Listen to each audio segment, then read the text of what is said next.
अश्वत्थामा जो कि महाभारत युद्ध के प्रमुख योद्धाओं में से एक था। कहा जाता है कि महाभारत के युद्ध के अंत में मात्र 18 योद्धा ही जीवित बचे थे। उन्हीं में से एक था अश्वत्थामा। अश्वत्थामा के पास कुछ अलौकिक शक्तियां थी जिनके बल पर वो अजेय था।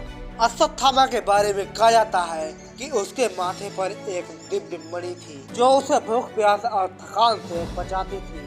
कहने का मतलब है कि अश्वत्थामा बिना खाए पिए ही कुछ दिनों तक जीवित रह सकता था।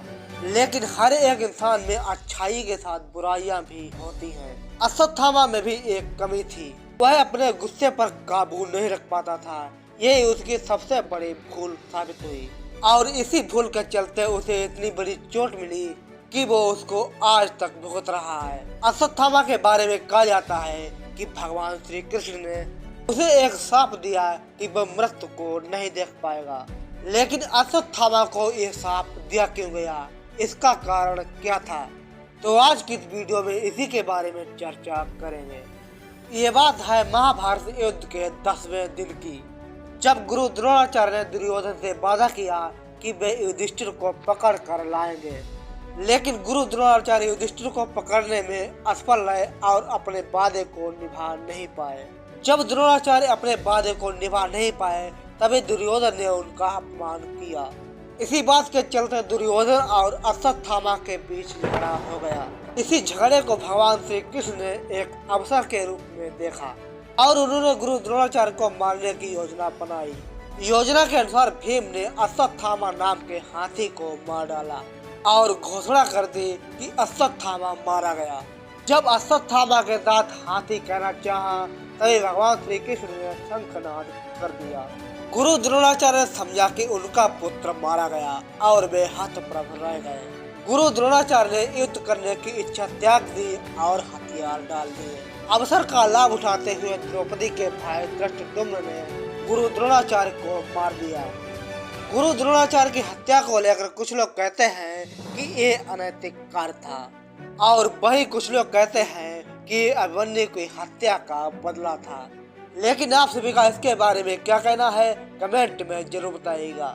जब अश्वत्थामा ने सुना कि गुरु द्रोणाचार्य मारे गए और वह क्रोध से आग बबूला हो गया और क्रोध ही अश्वत्थामा की सबसे बड़ी भूल थी, या यूं कहें कि कमजोरी। क्रोध में आकर अश्वत्थामा ने पांडव सेना की 2/3 सेना को नष्ट कर दिया।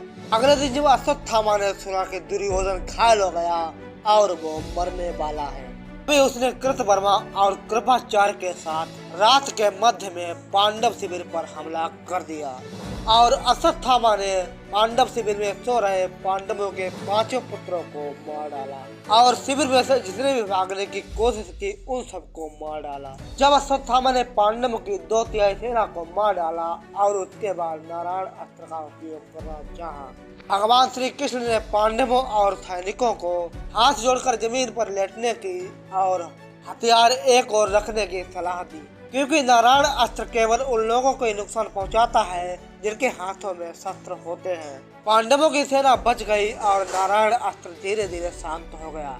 एक और अवसर पाकर जब अश्वत्थामा और अर्जुन आपस में लड़ रहे थे तभी अश्वत्थामा ने ब्रह्मास्त्र को चला दिया। तभी भगवान श्री कृष्ण ने अर्जुन से पाशुपतास्त्र चलाने का आह्वान किया। अब ये दोनों अस्त्र पूरे विश्व को नष्ट कर सकते थे। अर्जुन ने अपने अस्त्र को वापस ले लिया, लेकिन अश्वत्थामा ने ब्रह्मास्त्र को अभिमन्यु की पत्नी उत्तरा के गर्भ में पल रहे अजन्मे बच्चे की ओर मोड़ दिया, लेकिन भगवान श्री कृष्ण ने उसे बचा लिया। भगवान श्री कृष्ण की दृष्टि में जो सबसे बड़ा पाप है वो है भ्रूण हत्या।